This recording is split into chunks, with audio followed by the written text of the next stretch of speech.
They laughed in his face when he handed over the check. 7 figures, certified, and indisputably real.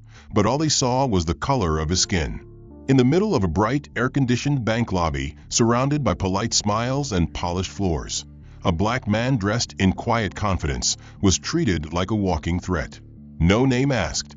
No questions, just suspicion. Before anyone verified a single number, they had already decided who he wasn't. Security was called. Forms were shoved toward him. Voices raised just loud enough for the lobby to hear. And as he stood still silent, watching it all unfold, no one knew they were making the most expensive mistake in the bank's history. What followed wasn't a scene, it was a reckoning. But we'll get there. First, you need to see just how deep the damage goes. Watch closely, because the smallest gestures often reveal the greatest betrayals. If you're ready for the full story, make sure to subscribe. Drop a comment telling us where you're watching from, and let us know, at what moment would you have spoken up if you were there? The heat of the Houston morning clung to Malik Rowan's shirt as he stepped out of his vehicle and approached the sleek glass doors of the West Point Bank main branch. The building towered above the street in mirrored panels that reflected a city alive with movement, but inside, it was cool, quiet, clinical. Malik wore a pressed gray shirt tucked into clean navy slacks, shoes shined to a modest polish, and carried under one arm a slim black folder. He didn't fidget. He didn't hesitate. His steps were calm and deliberate as he crossed the spotless marble floor toward the teller booths. The bank was busy but not chaotic. Soft jazz filtered in through hidden speakers, and a scent of fresh paper mixed with industrial-strength air conditioning. He took his place in line, waiting behind a woman clutching a purse more expensive than most mortgages. She was quickly greeted with the warm efficiency of a customer the staff recognized, escorted toward a private office before Malik even stepped forward. When his turn came, he approached the nearest open booth. The teller's nameplate read Cassidy. She was in her late 20s, blonde, her blazer tailored to perfection, expression polished into professional neutrality. But that expression changed subtly as Malik stopped in front of her. Her eyes moved first to his collar, then his shoes, then the small leather folder in his hand. Her lips pursed for a second, just long enough to register something between amusement and skepticism. Cassidy offered a smile that didn't quite touch her eyes. Without a word, Malik opened his folder and pulled out a cashier's check. He placed it gently on the counter, sliding it forward with precision.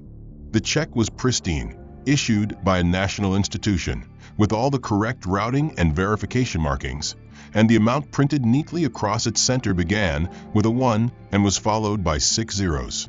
Cassidy's eyes widened for a split second before she schooled her face into something unreadable. She glanced toward the adjacent booth and leaned sideways, whispering something to her colleague. That colleague raised her brows, looked briefly at Malik, then back at Cassidy. A smile was exchanged. Malik noticed. Cassidy didn't pick up the check immediately. Instead, she reached for the small desk phone to her right, pressed a button, and spoke quietly. Her voice was neutral, but her posture was rigid. A few seconds later, she returned the receiver to its cradle and finally lifted the check between 2 fingers, holding it as if it were counterfeit or fragile. She still hadn't made eye contact with Malik again. He said nothing. She examined the check briefly, only the top portion, then set it down and looked away, clearly awaiting someone else. Malik remained standing, patient, still. No explanation had been offered. No attempt had been made to verify the check. There was no scan, no ID requested, no question about the account it was being deposited into or the source. Nothing but that first glance and the immediate suspicion that followed. Around them, the bank moved as normal. Other customers were greeted with enthusiasm, ushered into side rooms, offered coffee or bottled water. Cassidy's screen blinked with the standard teller interface, but she didn't engage with it. Instead, she adjusted the cuffs of her sleeves and smoothed the surface of her desk. Malik remained quiet. He had no intention of causing a scene, but he was also no stranger to this moment, the one where silent judgment wrapped itself around him like a second skin. He'd experienced it before in boardrooms and reception areas and country clubs. It always looked the same, always started the same way. Cassidy's smile returned, faint and rehearsed. She didn't speak to him, but her body language shifted into something dismissive. From the corner of his eye, Malik noticed a man in a crisp blue tie emerge from a hallway behind the teller booths. He was mid-40s, lean, with the unmistakable posture of mid-level authority. Cassidy immediately gestured toward him subtly and handed him the check without looking back at Malik. The man gave the check a quick glance, said nothing, and disappeared through a side door marked staff only. Still, Malik wasn't spoken to. Cassidy returned to her screen, tapping a few idle keystrokes, then glanced toward the next customer waiting in line. Without missing a beat, she called them forward. Malik stepped aside calmly, standing near a large potted plant in the corner, watching the door the manager had just disappeared through. Malik, who still stood calmly beside the ficus plant, hands clasped in front of him. The look Markley gave him wasn't overtly hostile, but it wasn't welcoming either. It was the practiced gaze of a man who had decided everything about someone before hearing a word they had to say. Markley approached slowly, as if this was no longer a routine banking interaction, but something requiring a supervisory presence. "Sir," he said in a tone that was calm but sterile, "I'll need a second form of identification, preferably something government-issued with your signature. Do you also have the original account paperwork that corresponds to this check?" Malik blinked once, then spoke clearly. "The check is certified, drawn on a corporate account, and the receiving account is listed in the memo line, which matches the business account I've had here for 3 years." Markley barely reacted. "Of course," he said, but his tone betrayed a hint of disbelief, like someone humoring a child. Malik reached into his folder again, pulled out a passport and a laminated copy of a corporate filing for Slate and Associates Holdings, his firm. Markley glanced at the passport, then at the document, but instead of verifying them or scanning them through the secure portal like bank protocol required, he held them loosely in his hand, turned slightly, and murmured something into his walkie. A few seconds later, the side door at the far end of the teller booth swung open, and 2 uniformed security guards stepped in, casual but purposeful. They didn't say anything. They didn't approach. They simply took positions at opposite ends of the lobby, folding their arms, eyes trained in Malik's direction. The temperature seemed to drop. A woman seated in the waiting area subtly pulled her purse closer to her side. A man at the ATM looked over his shoulder, glanced at Malik, then quickly resumed tapping his pin. Markley had said nothing to the guards, not out loud, but his gesture had been enough. Malik didn't react. He stood precisely where he had been, posture unchanged. "Is there a specific issue with the check?" he asked, his voice low and composed. Markley shrugged slightly, his eyes never quite meeting Malik's. "It's just an unusual transaction amount, and we have to be thorough. Standard procedure, I'm sure you understand." Malik raised an eyebrow, not smiling. "You didn't ask the gentleman before me for identification when he withdrew $600,000 in cash." I watched. Markley's smile was brief and bloodless. "I wasn't involved in that transaction," he said, as if that excused the discrepancy. Malik could feel the weight of the stares around him. The tension wasn't just in Markley's tone or the presence of the guards. It was in the unspoken story the room had already begun to believe. The tall black man with the serious eyes and the expensive-looking folder. The check with too many zeros. The manager with the tight jaw and the protective stance. The guards who said nothing but stood like walls. This wasn't suspicion anymore, it was theater. It was a stage being set in real time. "Do you suspect fraud?" Malik asked. Markley blinked slowly.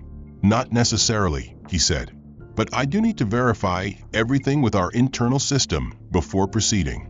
You understand, safety first." Malik nodded once. "Good. Then follow your protocol. I'll wait." His voice carried no bite, no heat, just precision. That, more than anything, seemed to unsettle Markley. He turned and walked back toward the teller area, the document still in his hand, not scanned, not processed. Cassidy watched from her booth, her fingers twitching near her keyboard, though she hadn't typed a single entry related to Malik's transaction. The guards remained. One of them adjusted his radio and tapped his earpiece, not because he had received a message, but simply to be seen doing it. Optics mattered. Perception shaped reality. And the reality being curated now was of a problem. Not a client. Not a transaction. A problem. Malik shifted his stance slightly, just enough to relieve pressure on his heel, and took a slow breath. He was aware of every movement, every angle of observation. He had lived long enough to know that silence was often mistaken for guilt, and stillness for weakness. But he had also lived long enough to know that true power rarely raised his voice. 5 minutes passed. Then 10. Markley hadn't returned. Malik hadn't moved. Neither had the guards. The check was real. The documents were valid. But the pause, the deliberate, heavy pause, was the proof of something deeper than policy.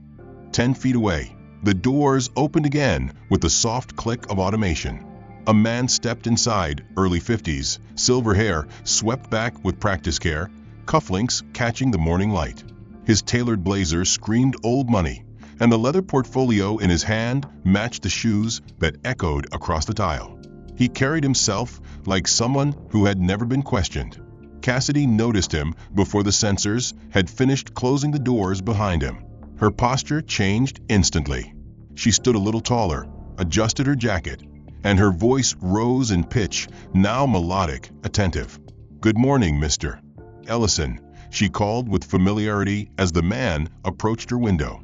Malik turned his head just enough to see the man glance his way and then dismiss him entirely. Cassidy leaned forward, smiling now, her fingers gliding across the keyboard with a fluency she hadn't bothered to show earlier. "And what can we do for you today?" she asked. Ellison unfolded a check from his portfolio, crisp, clearly high value, but by no means unusual in a business account context. Cassidy didn't flinch. She barely looked at the routing. "Of course," she said warmly. "Why don't you have a seat in the private lounge while I prepare your receipt?" She pointed toward a corner area where 2 plush leather chairs sat beside a coffee machine.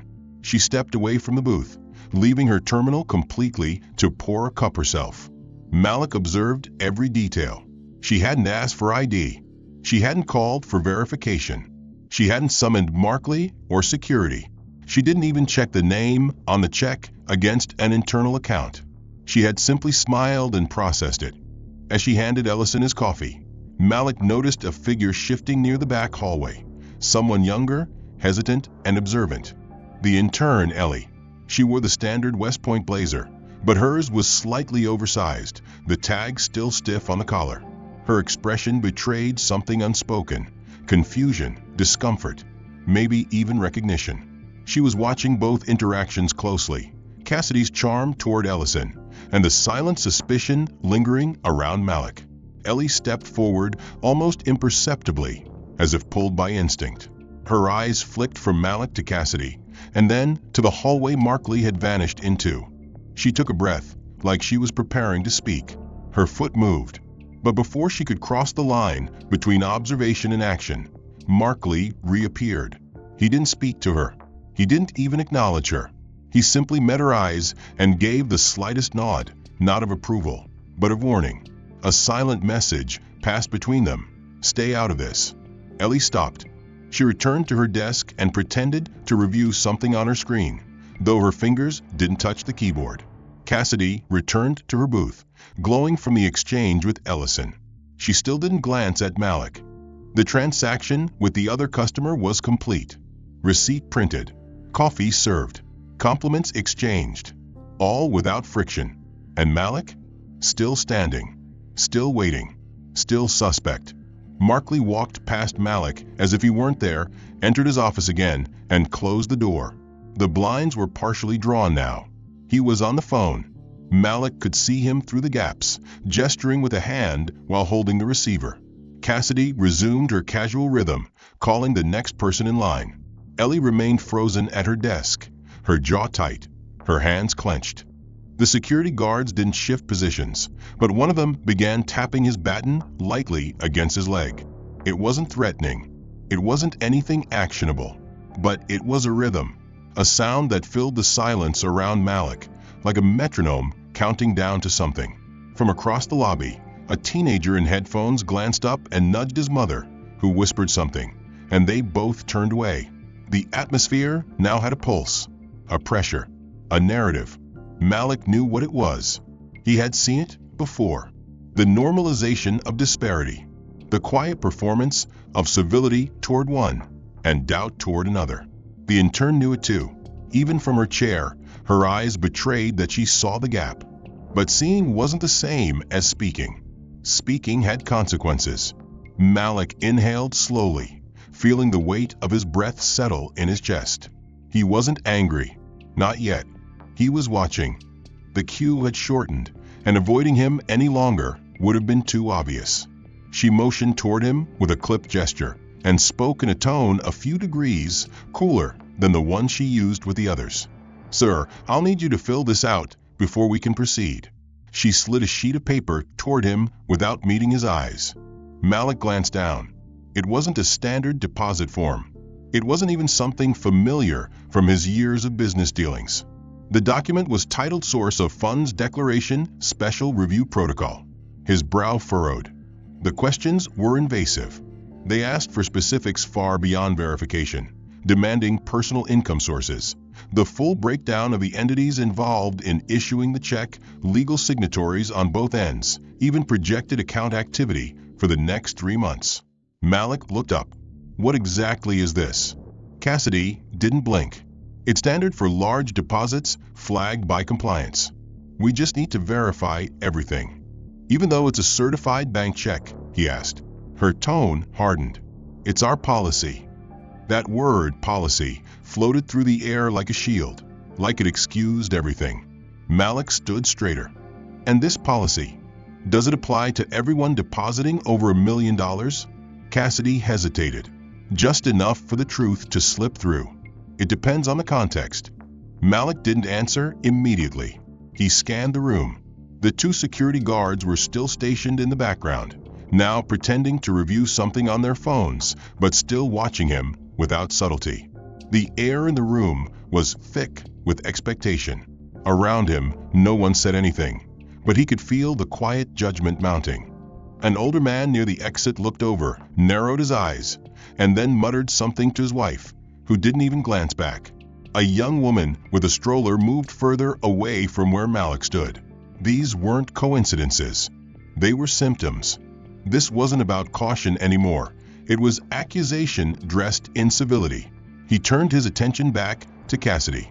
"Has this form been used today?" She didn't answer. The silence confirmed what words would have denied. Ellie, seated across the floor at the customer service desk, pretended to focus on her screen, but her eyes flicked toward the form, then back at Cassidy, then to Malik. She had never seen that document used in her 3 months at the bank. She had asked about it once in training, and her manager told her it existed, but that it was almost never used unless instructed by legal or when actual red flags were triggered. It wasn't part of standard client protocol. Cassidy sensed the shift. Her voice, louder now, almost performative, said, "We reserve the right to request additional documentation for any deposit over $250,000, especially if it doesn't originate from a verified sender. This is for your own protection as well." Markley stepped out from his office at that moment, as if on cue. He folded his arms, standing behind Cassidy like a silent pillar of approval. Malik didn't flinch. "Are you saying the check is fraudulent?" Markley shook his head slowly. "Not at all. We're simply being thorough. Large amounts like this can trigger our compliance system, especially when the client doesn't have an extensive deposit history at this branch." The word client landed like an afterthought. Malik responded calmly, "I've had an active business account with this bank for over 3 years. It's listed under Slate and Associates Holdings. That's the recipient account on the check." Markley nodded, feigning attentiveness. "And we appreciate your business. But these are just formalities. I'm sure you understand. When things stand out, we're required to follow procedure. Nothing personal." Malik watched him for a moment. "If it's not personal, then why is the only person being asked to complete this form the one who looks like me?" That question didn't get a reply. Cassidy stiffened. Markley's jaw tightened, but his eyes shifted toward the security team for a half second, unspoken reassurance that a fallback option stood by. Ellie closed her laptop gently. She had heard enough. Her training told her to stay out of client disputes, but something about this wasn't a dispute. It was systemic. It was patterned. It had a rhythm to it, and she had seen it before, not in banks, but in the world outside. When one group was always asked for more proof, more paperwork, more patience, more apologies. Malik remained motionless. The paper sat untouched between him and Cassidy, stark white against the polished marble surface. "If I refuse to sign it?" he asked. Markley was ready. "Then we'll unfortunately have to delay the transaction pending formal investigation, which may result in a temporary freeze of the associated account until all origins of funds can be confirmed." A beat passed, then another. Cassidy folded her arms. Malik exhaled slowly, then leaned forward and tapped the form once with his index finger. Then processed the investigation. There was no sound louder than suspicion dressed as discomfort. Cassidy, still seated behind the glass, seemed to thrive under the weight of the attention. She tapped a few keys on her terminal, sighed audibly, then cleared her throat in a way designed to draw focus back to her. "Just for the record," she said louder than necessary, "when a client presents a check of this size without proper background verification, we're required to escalate the matter to financial control and risk assessment." Her words echoed off the high ceilings like an alarm no one had pulled. She didn't look at Malik as she spoke, but her eyes danced across the surrounding customers, inviting them into the performance. The words were carefully chosen, not to accuse, but to imply, not to confront, but to expose. She leaned forward slightly, as if addressing no one in particular, and added, "We've seen a rise in suspicious check activity lately. Fraud rings often use high-figure cashier's checks with just enough legitimacy to get through the door." At that moment, an older woman with pearl earrings and a beige cardigan leaned over to the man beside her and whispered just loud enough to be heard. "That's what happens when standards go soft. They let anyone wave paper around and expect trust." Her companion nodded absently, eyes still trained on Malik. Malik remained expressionless. He had seen this happen in meetings, in elevators, in conferences, the moment when doubt stopped being silent and began recruiting others. It spread like a low-grade fever, barely detectable but entirely infectious. Ellie watched from her desk, her hands frozen over her keyboard, her pulse now audible in her ears. This wasn't part of her training manual. She remembered the pages on professionalism, on confidentiality, on respect for client privacy. But nowhere had it explained how to respond when those policies were selectively ignored in public view. Cassidy continued typing, but never broke her rhythm of commentary. "I'll be preparing an internal incident report. Any transaction that raises flags like this goes directly to our oversight division. It's not personal, it's protection.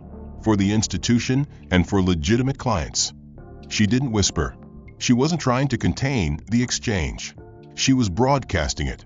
And the bank lobby, designed to be sleek and neutral, had become a quiet theater of humiliation. Malik's calmness didn't break, but his gaze narrowed slightly. He was measuring now, cataloging the sequence of actions not just for their insult, but for their implications. A man in a suit near the mortgage office leaned against the wall, arms crossed, pretending to check his watch while watching the scene unfold. The two guards remained in place, but their body language had changed. Less relaxed, more ready. Ready for what? Malik wondered. For truth? Or for someone to lose their patience? Cassidy pulled a clipboard from her drawer and placed the incident report on it, then stood to walk it toward the back office. As she passed Malik, she paused, turned just enough to glance at him, and said in a firm voice, "Sir, you'll be contacted by our compliance team within 72 hours. Until then, your request cannot be processed. Any further insistence may result in security involvement." Malik stared at her. He didn't respond. His silence was not surrender. It was strategy. Cassidy continued toward the back, heels tapping out a rhythm that matched her self-satisfaction. Ellie stood up. She hadn't planned to, but something about watching humiliation dressed as policy compelled her body to act even when her mind screamed caution. She took one step forward, then two. Her mouth opened, But before a sound could come out, Markley's voice rang out from behind the teller wall. "Ellie," he called, not loudly, but pointedly. Her spine stiffened. She turned toward the sound, and there he was, arms folded, watching her with that same firm nod that had silenced her once already. His meaning was unmistakable.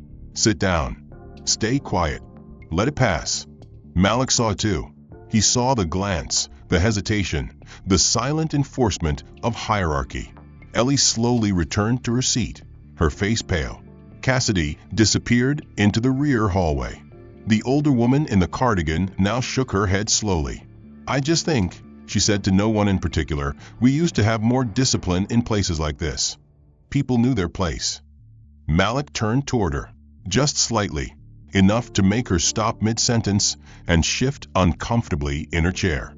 There was no raised voice, no slammed hand, no confrontation. He had simply looked at Cassidy, then at Markley, and said with absolute composure, "I'll be back when your system is ready to treat clients, not categorize them." That single sentence had more gravity than any argument, and it landed on the floor with a weight no one could lift. Cassidy didn't speak. Her lips tightened into a hard line. Her fingers moved quickly beneath the counter, pressing something that made no sound but sent a clear signal. Behind Malik, both guards straightened. One touched his earpiece, the other adjusted his belt. There was no sudden rush, no running, but there was movement, the kind that only existed in controlled environments where the outcome had already been decided before the first step was taken. Malik didn't move. He stood still, watching Cassidy retrieve the unsigned form, fold it neatly, and place it in a red folder marked escalation. She did not look at him again. Markley emerged from his office with the false calm of a man trying to look reasonable while setting a trap. His voice, low and polished, reached Malik like a practice script. "Sir, if you're refusing to cooperate with internal verification procedures, I'm going to have to ask you to leave the premises until we can resolve this through the appropriate channels." Malik responded with a simple nod. "That's fine." No protest, no plea, just a man stating acceptance. And yet, that answer didn't bring relief. It unsettled them more. Markley blinked, caught slightly off guard by the lack of resistance. Cassidy looked up for the first time in minutes, her eyes searching Malik's face for the frustration that wasn't there. It was easier for them when people got angry. Anger justified the reaction. Calmness exposed the truth. Malik turned, walked toward the lobby exit, his stride steady and upright.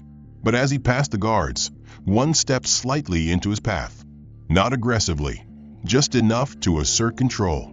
"We'll escort you, sir," the taller one said, his voice firm. Malik stopped. "Is that necessary?" The guard hesitated, then recovered. "For your safety and ours." Malik offered a quiet nod, stepped past them, and continued toward the glass doors. The entire bank seemed to watch in a silence louder than words. Ellie stood again, but this time she didn't move toward him. Her knuckles were white as they gripped the edge of her workstation. The older woman in the cardigan now looked down at her lap, as if unsure whether to be proud or ashamed of what had just unfolded. Markley walked behind the guards at a safe distance, his hands clasped behind his back. He said nothing. Cassidy remained at her booth, staring down at her keyboard as if suddenly fascinated by its layout. When Malik reached the doors, one of the guards stepped forward and held it open. Natural light spilled into the lobby from the street outside, bright and indifferent. But before stepping through, Malik stopped. He turned, not to the guards, not to Cassidy, but to Markley. Their eyes met, and for the first time since the encounter began, Markley saw something in Malik's gaze that made his spine stiffen. It wasn't rage. It wasn't defiance. It was serenity, calm, piercing, deliberate serenity. A look that didn't beg for understanding but promised consequence. Malik said nothing. He didn't need to. The moment had already been written, and Markley was suddenly aware that it would not end here. The guard beside Malik shifted nervously, breaking the tension. Malik turned again, stepped out, and the door closed behind him with a soft, final click. The lobby exhaled. But no one felt lighter. If anything, the air felt heavier now, like the room itself had absorbed the truth and didn't know what to do with it. Markley stood motionless for a second too long, then cleared his throat and walked away briskly, disappearing into his office and shutting the door harder than necessary.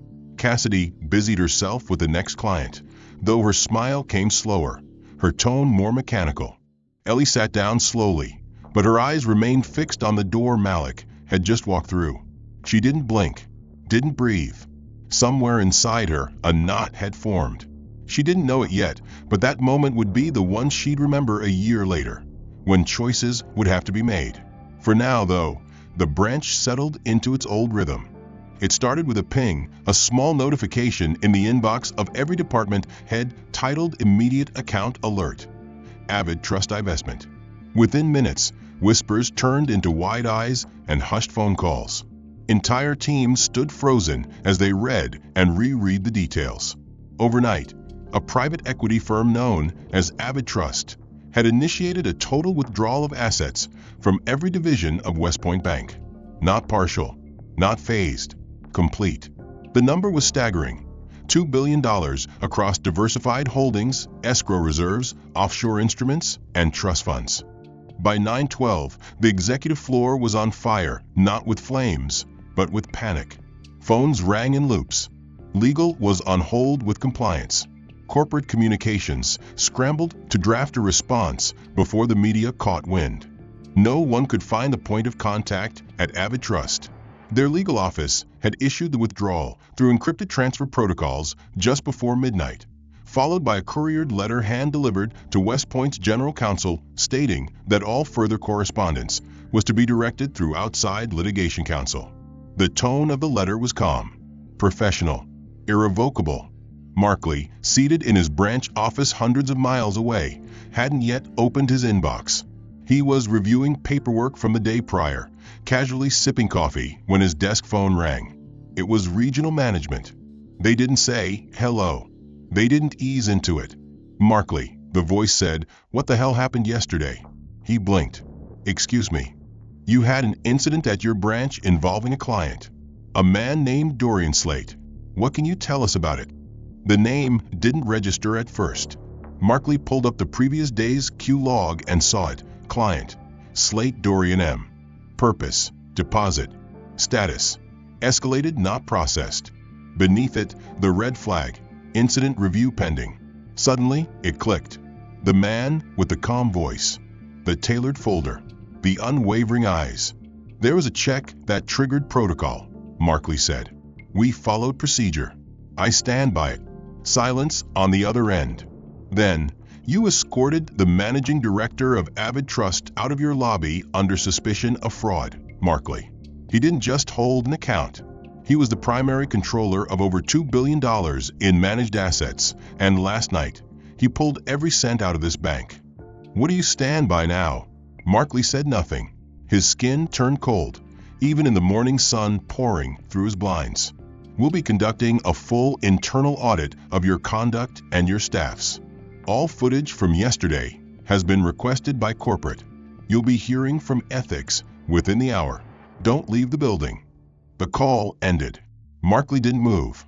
He sat, staring at the screen, the weight of a name he hadn't bothered to learn pressing down like a stone. Meanwhile, the footage from the branch had already been accessed. What no one realized was that Dorian Slate hadn't walked into the bank unprepared. His team had sent a discreet data request to the bank's legal office minutes before the transaction attempt, using a dormant clause buried in the service-level agreement that granted him the right to audit his own interactions. By 9:45 a.m., a 2-minute and 47-second clip had leaked onto 2 major business forums, just long enough to show Slate being asked to wait without reason, security being summoned, and a staff member pushing a form toward him under implications of illegality. It showed Cassidy raising her voice. It showed Markley watching without intervening. It showed Slate standing still, dignified, composed, and then walking out without resistance. It spread like wildfire, first in private Slack channels used by wealth managers, then on LinkedIn among senior investment professionals. By 10:20, financial journalists were requesting statements from West Point's PR office, who had yet to draft a single sentence. Client identity remains confidential, they began to write, but the clip kept circulating. And with it a question. How does a bank mistake a billionaire for a threat? The answer didn't matter. The damage was already done. Ellie sat at her workstation, pale, scrolling through the footage now being quoted by industry veterans as an example of embedded bias in high finance. She felt the heat of recognition. She saw her face in the corner of the frame, saw herself standing, hesitating, watched by Markley's disapproving glare. She had done nothing, and now the world was watching. Cassidy had not shown up to work that morning. She had called out citing a migraine. Her name was already circulating on message boards where whistleblowers were beginning to link her to other questionable client incidents. Someone had recognized her from another branch. A former employee had dropped a comment about past complaints. The tide had turned, not with rage, but with exposure. Slate hadn't needed to shout. He had simply opened the door and let the system reveal itself. By noon, half of West Point's executive team had been summoned to crisis meetings. Investor relations was scrambling to explain the divestment. Minor stock fluctuations turned into sharp drops. The clip of Malik, now publicly revealed to be Dorian Slate, was no longer just a footnote to a corporate mistake. It had become a case study in bias, a visual indictment of a system that still failed to separate perception from fact. At 7:42 a.m., an unmarked envelope arrived via courier at the West Point executive floor addressed to the board of directors, sealed in plain white, delivered without announcement. Inside was a single printed letter on Avid Trust stationery, embossed and unmistakably formal. It was from their general counsel. There was no apology, no rage, no negotiation. The letter contained only one paragraph, 78 words, followed by a single line of conclusion. Decisions involving billions of dollars should be based on verified numbers, not unverifiable narratives, on facts, not features. Your institution made the latter your practice, and we have responded accordingly. Below it, in bold italics, the final line stood on its own. When you choose perception over principle, you lose both. By 9 a.m., emergency board meetings were convened. No one dared defend the conduct displayed in the footage. It wasn't just bad optics, it was a legal risk, a regulatory nightmare, a potential class action waiting to form. Cassidy's name was the first mentioned in formal reprimand. She had not returned to work. HR records showed a sudden vacation request, followed by silence. The compliance department issued a suspension order, pending full investigation. It was already too late. Screenshots of her behavior had been downloaded, reshared, archived. Clients were pulling personal and institutional funds. Several city council members had demanded answers, citing unfair banking practices disproportionately affecting minority-owned businesses. Cassidy was no longer a teller with an attitude. She was a symbol, and not one the bank could afford. Markley's situation unraveled with less ceremony but greater weight. He was summoned to a private office on the 15th floor, where two members of executive HR waited with binders open and expressions carved from stone. He defended himself weakly, citing protocols, insisting on compliance standards, but it was clear the decision had been made before he arrived. His demotion was immediate. No termination yet, but a relocation to records management in the Suburban Document Archive Center. It was functionally exile. He had gone from managing millions to sorting boxes. When asked for comment by internal review, he said only, "I was trying to protect the branch." That sentence was added to the formal file under the heading, Statement of Misjudgment. Meanwhile, the rest of the board scrambled. Investor confidence was down. Quarterly forecasts were being revised in real time. A competitor bank had begun airing a marketing campaign touting inclusive financial partnerships, clearly crafted overnight to seize the opportunity. But none of this compared to the psychological rupture caused internally. The bank's minority employee group issued a formal letter requesting an independent bias audit. Several senior black executives across different departments stepped down in silent protest, declining to be used as shields. One of them left a note on her whiteboard. Visibility without value is not inclusion. Ellie, still at the same workstation where she had watched it all unfold, opened her inbox to find an email titled, "Confidential Follow-Up Incident Review Committee." She had been selected for a witness interview. A line in the message asked, "Were there moments during the client interaction in question when you felt internal procedures did not align with the values of this institution?" She reread the sentence 10 times. It was the first time anyone had asked her what she felt. She stared at it and remembered everything. The silence, the glance from Markley, the clipboard in Cassidy's hand, the guards shifting like statues learning to breathe. Her reply was short. Yes. Slate himself remained silent. His firm issued no public statement, no media interviews, not a single tweet. But the absence spoke louder than outrage. He had already said everything by doing nothing in the face of insult, and everything afterward through precision. His silence had power. His power had purpose. And now, the bank was left in the wreckage of its own assumptions. It was no longer about one client or one check. It had become a litmus test for every unspoken bias embedded in their operations. Headlines asked questions that couldn't be answered in press releases. On the surface, it seemed like a PR crisis, but underneath it was deeper, an erosion of confidence. Not just in policy or leadership, but in the very judgment of a brand that had prided itself on legacy and control. The headlines evolved from scandal to scrutiny. On Monday, the front page of the Wall Street Ledger printed the words, "When systems fail the people they serve." Accompanying the headline was a photo, not a slate, but of the West Point Bank branch exterior, the building where it had all unraveled, now a monument to blind procedure. That same morning, the Financial Ethics Oversight Commission released a summary review that sent more shockwaves through the sector. Their findings stated that the incident involving Dorian Slate was not an isolated breach, but part of a recognizable pattern of conduct disproportionately affecting minority clients. Their data, collected across 4 years, documented disparities in approval rates, escalation frequency, and security interventions at the branch level. Houston's West Point location ranked in the bottom 5 percentile for equitable service across all urban branches surveyed nationally. The report did not mince words. What occurred on July 12th was not an anomaly. It was a reflection. The commission spokesperson appeared live on a major business network and said plainly, "Bias at this scale isn't personal.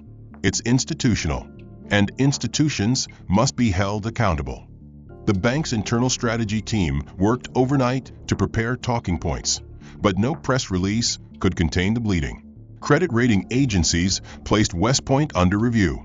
Regulators from the Federal Reserve requested immediate briefings on internal compliance culture, and whispers of shareholder lawsuits began circulating in legal forums.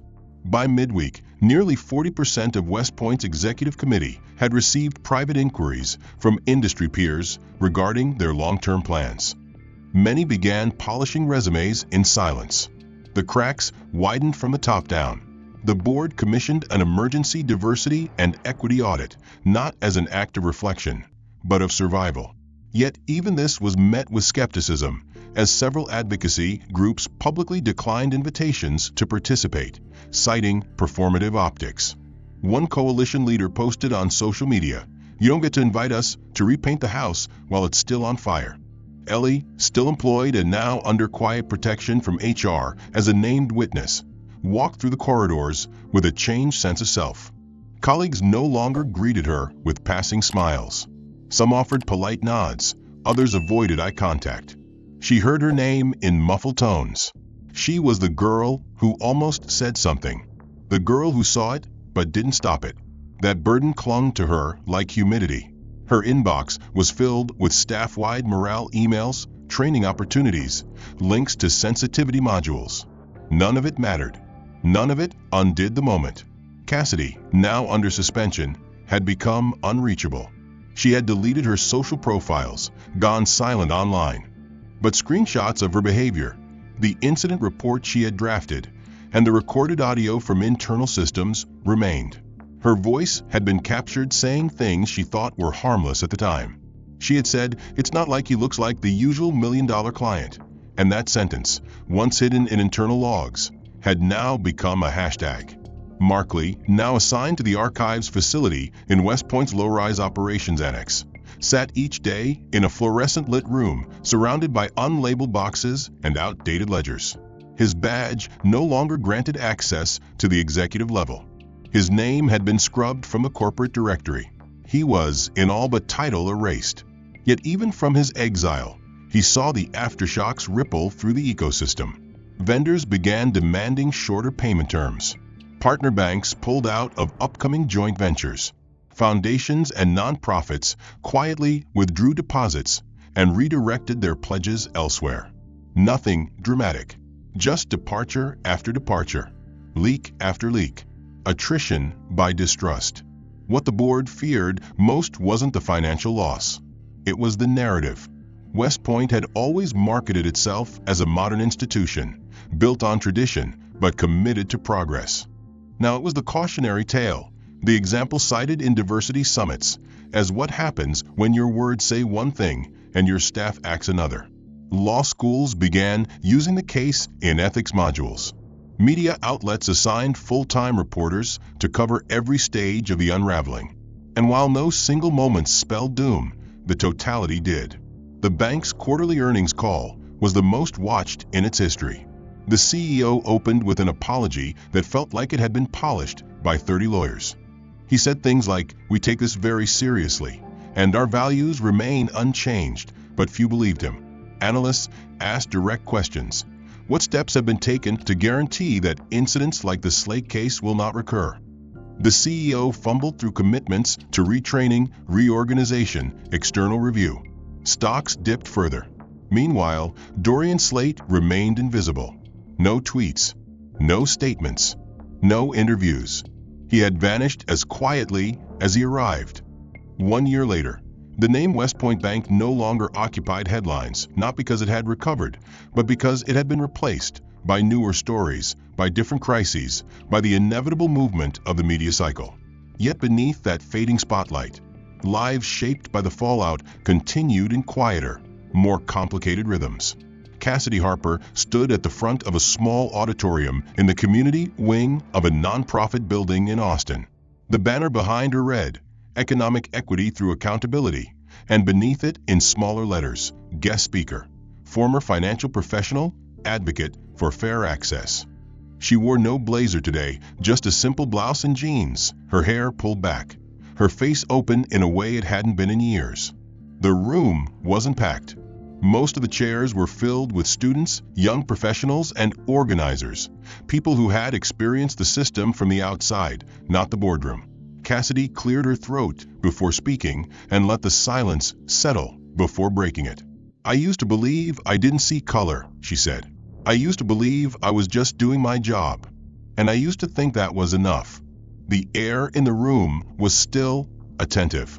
"But when I watched the footage of myself," she continued, "when I saw my face, my tone, my posture, I didn't see a professional.